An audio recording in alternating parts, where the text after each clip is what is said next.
అనగనగా ఒక ఊరు. ఆ ఊరిలో నారాయణ అని ఒక వ్యక్తి, చిట్టుబాబు అని చెప్పి ఒక కుర్రోడు. సో వీళ్ళిద్దరున్నారు. వీళ్ళిద్దరి మధ్య ఒక సంభాషణ జరిగింది. సో ఆ సంభాషణలో పుట్టుకొచ్చిన ఒక కాన్సెప్ట్ని ఈరోజు మనం తెలుసుకుందాం. సో ఒకరోజు సాయంత్రం దీనంగా నారాయణ ఇంటి దగ్గర కూర్చొని ఖాళీగా ఉన్నాడు. చిట్టుబాబు అలా ఆడుకుంటూ ఆడుకుంటూ నడుచుకుంటూ వెళ్తున్నాడు. సో చిట్టుబాబుకి ఒక 20 ఏళ్ళు ఉంటాయి. సో చిట్టుబాబు అలా నడుచుకుంటూ వెళ్తూ నారాయణ చూసి, ఏంటి నారాయణ బాబాయ్ అలా దిగులుగా ఉన్నావు, ఏమైందని చెప్పి అడిగాడు అనమాట. దానికి సమాధానంగా నారాయణ ఏమన్నాడంటే, ఏం చెప్తారా, పని ఏం లేదు, ఖాళీగా ఉన్నాను, ఎక్కడన్నా పని దొరికితే బాగుండు అని చెప్పి అన్నాడనమాట. వెంటనే చిట్టుబాబుకి మన పాఠాల్లో చదువుకున్న ఒక కాన్సెప్ట్ తగిలింది.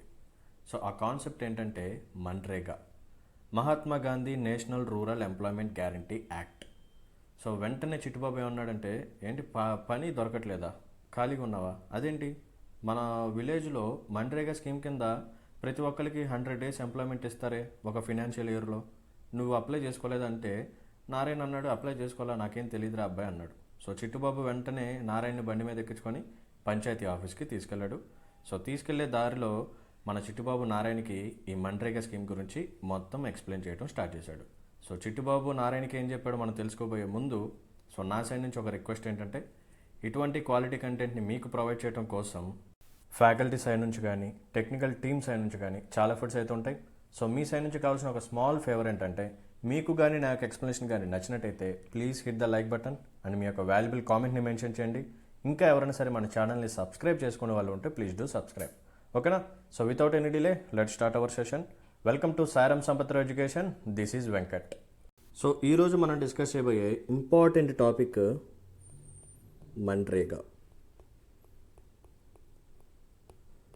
సో మన్రేగా గురించి మనం ఈరోజు డిస్కస్ చేద్దాం. సో మన్రేగా ఫుల్ ఫామ్ ఏంటమ్మా? Mahatma Gandhi national rural employment guarantee act.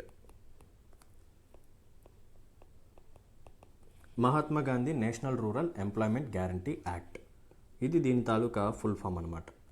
So ఈ యాక్ట్ ఏదైతే ఉందో దీన్ని ఎప్పుడు పాస్ చేశారు సార్ అంటే 2005లో పాస్ చేయడం జరిగింది. ఓకే, సో దీనికి రెస్పాన్సిబుల్ మినిస్ట్రీ ఎవరు సార్ అంటే, it comes under ministry of rural development.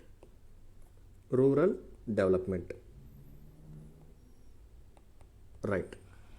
So there is an act called Mahatma Gandhi national rural employment guarantee act. 2005లో యాక్ట్ని సక్సెస్ఫుల్గా పాస్ చేయడం జరిగింది. 2006 ఫిబ్రవరి నుంచి దీన్ని ఇంప్లిమెంట్ చేయడం స్టార్ట్ చేశారు. సో ఈ యాక్ట్ ఏదైతే ఉందో it comes under ministry of rural development. And next దీని యొక్క ఆబ్జెక్టివ్ ఏంటి? What is the objective of this particular act? ఈ యాక్ట్ కింద వీళ్ళు ఏం ప్రొవైడ్ చేశారంటే, they will provide minimum 100 days of employment. minimum 100 days of employment to rural population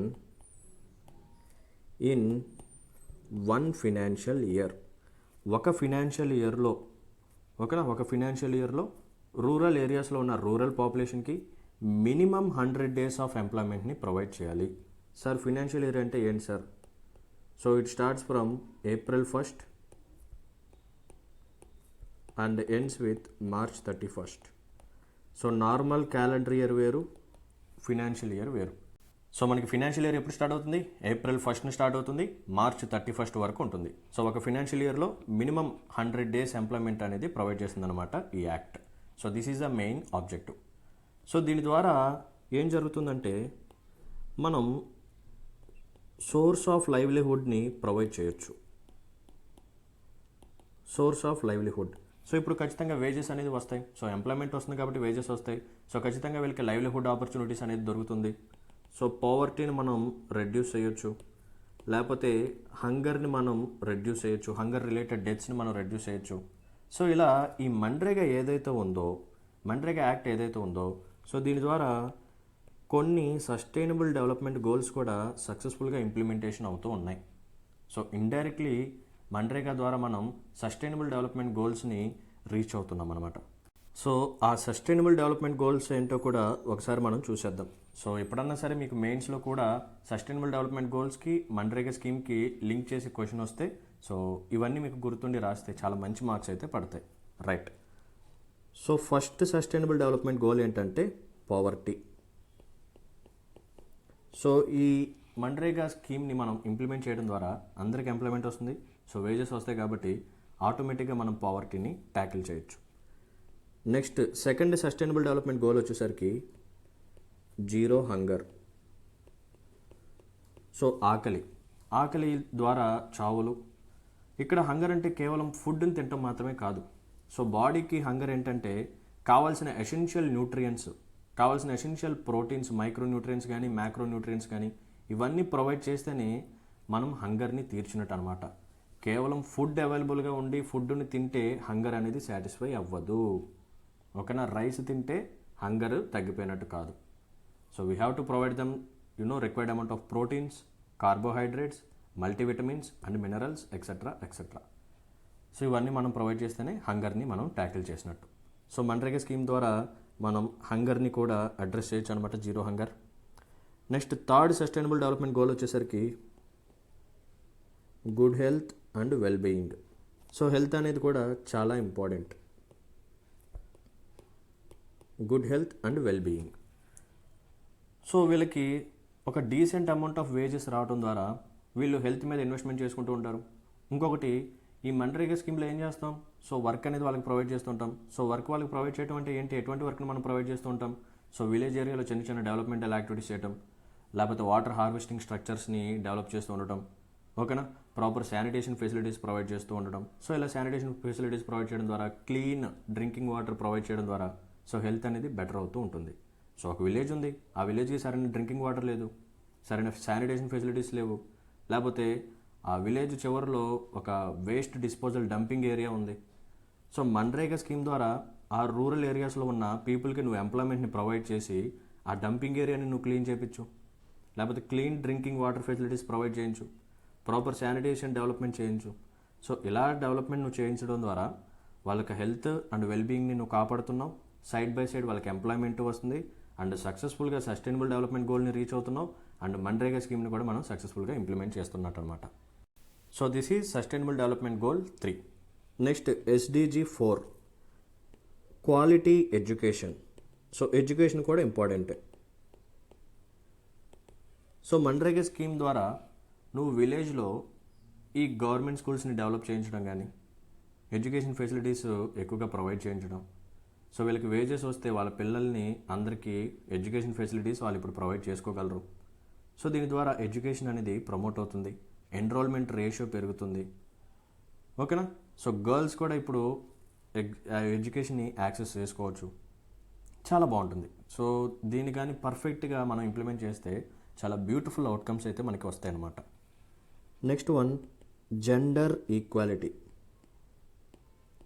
we have to promote gender equality. So MNREGA scheme ద్వారా కేవలం only మేల్స్కే కాదు, females కూడా వర్క్ని మేము ప్రొవైడ్ చేస్తామని చెప్పడం జరిగింది. అండ్ ఇక్కడ ఇంకొక బ్యూటిఫుల్ పాయింట్ ఏంటంటే, ఫర్ సపోజ్ మన్రేగా స్కీమ్ ద్వారా ఒక విలేజ్లో 100 పీపుల్కి నువ్వు కానీ ఎంప్లాయ్మెంట్ ప్రొవైడ్ చేస్తే ఖచ్చితంగా ఈ 100లో 1/3 ఫీమేల్స్ ఉండాల్సిందే, nothing but women. So 1/3 of the ఉమెన్కి ఖచ్చితంగా నువ్వు ఎంప్లాయ్మెంట్ని ప్రొవైడ్ చేయాల్సిందే. సో నువ్వు ఎంతమందికైనా ప్రొవైడ్ చేసుకో. సో ఓవరాల్ టోటల్లో నువ్వు ఖచ్చితంగా 1/3 ఆఫ్ ద ఫీమేల్కి నువ్వు ప్రొవైడ్ చేయాల్సిందే. Okay, right. సో దీని ద్వారా జెండర్ ఈక్వాలిటీ ప్రమోట్ అవుతుంది. సో మెన్తో పాటు ఉమెన్ కూడా ఇప్పుడు వర్క్కి వెళ్తారు. సో ఉమెన్కి కూడా వేజెస్ వస్తాయి. ఓకేనా? సో వేజెస్ వస్తే వాళ్ళు కూడా ప్రాపర్ లైవ్లీహుడ్ ఆపర్చునిటీస్ కోసం వాళ్ళు యూటిలైజ్ చేసుకుంటూ ఉంటారు. సో ఒక డీసెంట్ లైవ్లీహుడ్ని వాళ్ళు లీడ్ చేస్తూ ఉంటారనమాట. And next sustainable development goal number 8.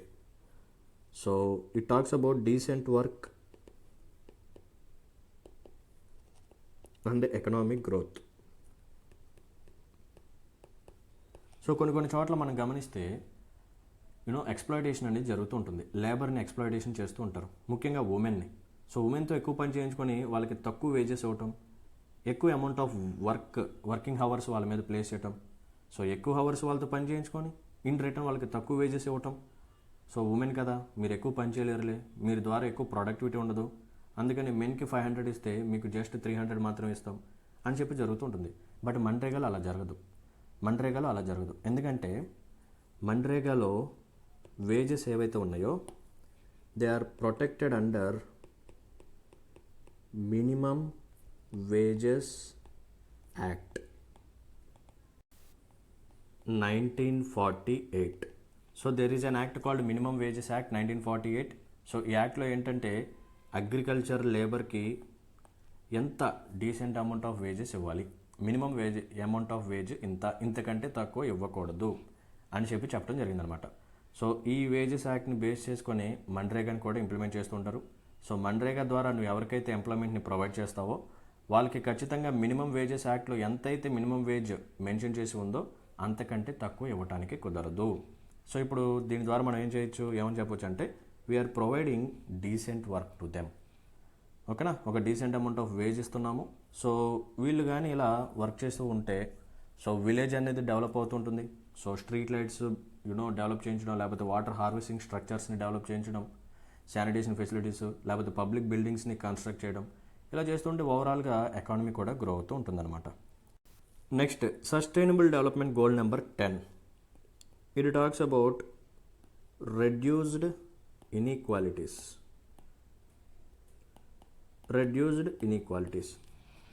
So ఉమెన్కి మెన్కి మధ్య ఇన్ఈక్వాలిటీస్ అనేది ఉండేవి. సో వేజెస్ తక్కువ ఇవ్వటం, ఎక్కువ ఎక్స్ప్లోయిటేషన్ చేసుకోవటం, సో ఇటువంటి బాగా జరిగేది. సో క్యాస్ట్ని బేస్ చేసుకొని ఇన్ఈక్వాలిటీస్ ఉంటాయి, రిలీజన్ని బేస్ చేసుకొని ఇన్ఈక్వాలిటీస్ ఉంటాయి. సో ఇవన్నీ ఈ మన్రేగా కింద తీసేస్తాం అనమాట. సో మన్రేగా ద్వారా నువ్వు ఈ క్యాస్ట్కి నేను ఎంప్లాయ్మెంట్ ప్రొవైడ్ చేశానని కుదరదు, ఈ రిలీజన్ వాళ్ళకే నువ్వు ఎంప్లాయ్మెంట్ ప్రొవైడ్ చేస్తానంటే కుదరదు. So irrespective of religion, irrespective of caste, you have to implement this particular programme. So ఇలా మనం ఈ స్కీమ్ని ఇంప్లిమెంట్ చేస్తే ఇలా బ్యూటిఫుల్గా మనకి అవుట్కమ్స్ అనేది వస్తాయి. సో ఒక సైడ్ మనం స్కీమ్ని ఇంప్లిమెంట్ చేస్తాం, ఎంప్లాయ్మెంట్ ఆపర్చునిటీస్ ప్రొవైడ్ చేస్తాం, ఇన్కమ్ డీసెంట్గా వస్తుంది. సో విలేజెస్ డెవలప్ అవుతూ ఉంటాయి. సైడ్ బై సైడ్ మనం పెట్టుకున్న టార్గెట్స్, ఈ సస్టైనబుల్ డెవలప్మెంట్ గోల్స్ ఏవైతే ఉన్నాయో వాటిని కూడా మనం రీచ్ అవ్వచ్చు. సార్ అసలు ఈ మన్రేగా స్కీము ఎలా ఇంప్లిమెంటేషన్ జరుగుతుంది, వాట్ ఈస్ ద ప్రాసెస్ అని చెప్పి మీరు నన్ను అడిగితే సో నేను మీకు ప్రాసెస్ ఎక్స్ప్లెయిన్ చేస్తాను, జాగ్రత్తగా వినండి. ఫస్ట్ మనం ఈ మన్రేగా స్కీమ్లో ఇన్వాల్వ్ అయ్యే స్టేక్ హోల్డర్స్ ఎవరో తెలుసుకుందాం. సో ఫస్ట్ స్టేక్ హోల్డర్ వచ్చేసరికి వేజ్ సీకర్స్. సో ఎవరైతే ఎంప్లాయ్మెంట్, రూరల్ పాపులేషన్ ఎవరైతే ఉన్నారో సో వాళ్ళలో ఎవరైతే జాబ్ కోసం వెతుకుతూ ఉంటారో, ఎంప్లాయ్మెంట్ కోసం వెతుకుతూ ఉంటారో సో వాళ్ళు ఇన్వాల్వ్ అవుతారు.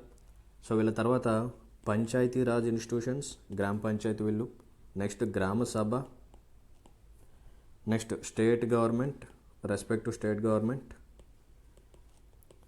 Next district programme coordinator, and finally ministry of rural development. వీళ్ళతో పాటు కొన్ని civil societies, nothing but self help groups కానీ, ఎన్జిఓస్ కానీ వీళ్ళు కూడా జాయిన్ అవుతూ ఉంటారన్నమాట. Right. So there is a person, he is an adult. So ఇతను రూరల్ విలేజ్లో ఉంటాడనమాట.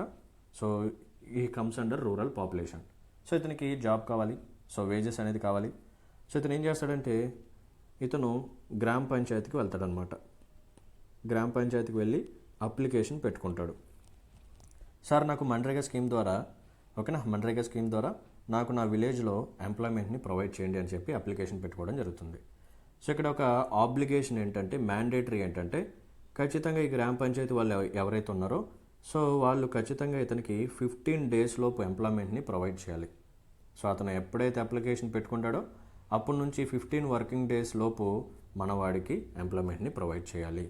ఒకవేళ ఎంప్లాయ్మెంట్ కానీ ప్రొవైడ్ చేయలేకపోతే మనోడికి ఏం చేయాలంటే కాంపెన్సేషన్ అమౌంట్ ఇవ్వాలన్నమాట. కాంపెన్సేషన్ అమౌంట్, ఇదిగో నారాయణ, నేను మీకు ఓకే ఇప్పుడు ప్రజెంట్ వర్క్ లేదు, ఎటువంటి యాక్టివిటీస్ జరగట్లేదు, సో నువ్వు అప్లై చేసుకున్నా కానీ నీకు 15 days లోపు నేను ఎంప్లాయ్మెంట్ని ప్రొవైడ్ చేయలేకపోయినా కాబట్టి నీకు కాంపెన్సేషన్ ఫండ్ కింద ఇలా అమౌంట్ అయితే ఇస్తూ ఉంటామని చెప్పి చెప్తారనమాట. సో 15 days లోపు మనోడికి ఎంప్లాయ్మెంట్ని ప్రొవైడ్ చేయాలి.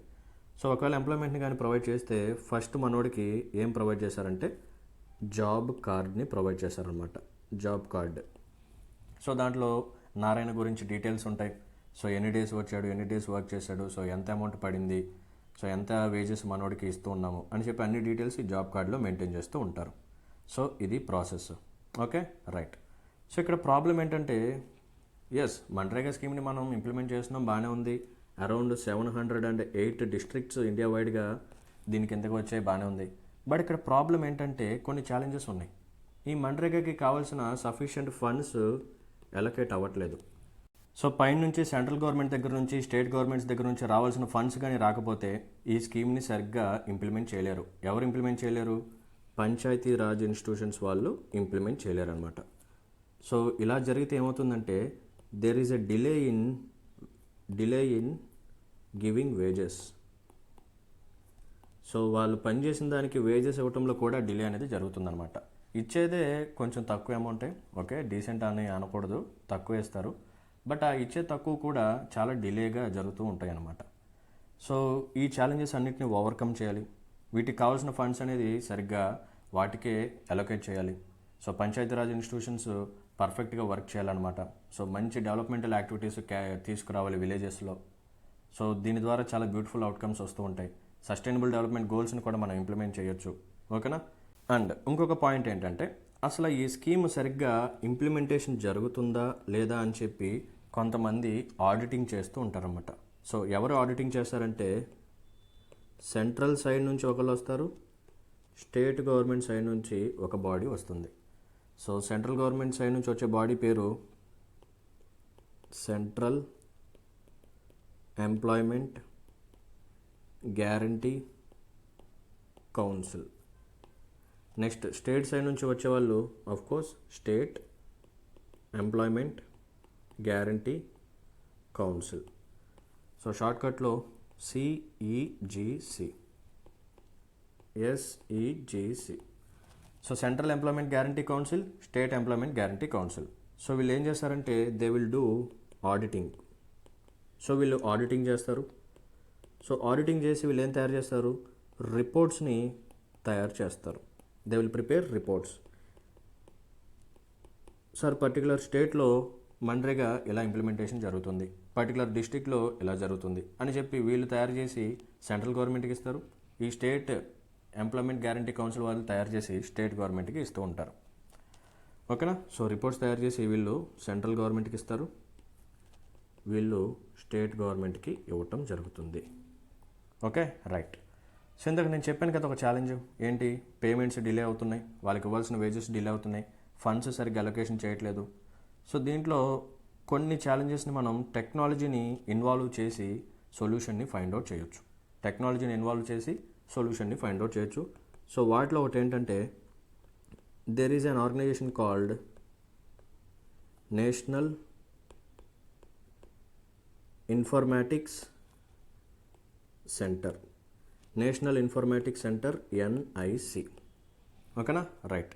So national informatics centre NIC. So వీళ్ళు ఏం చేశారంటే ఒక సిస్టమ్ని తీసుకొచ్చారనమాట. సో ఆ సిస్టమ్ పేరేంటంటే national electronics fund management system, ఓకేనా, ఎన్ఈఎఫ్ఎంఎస్.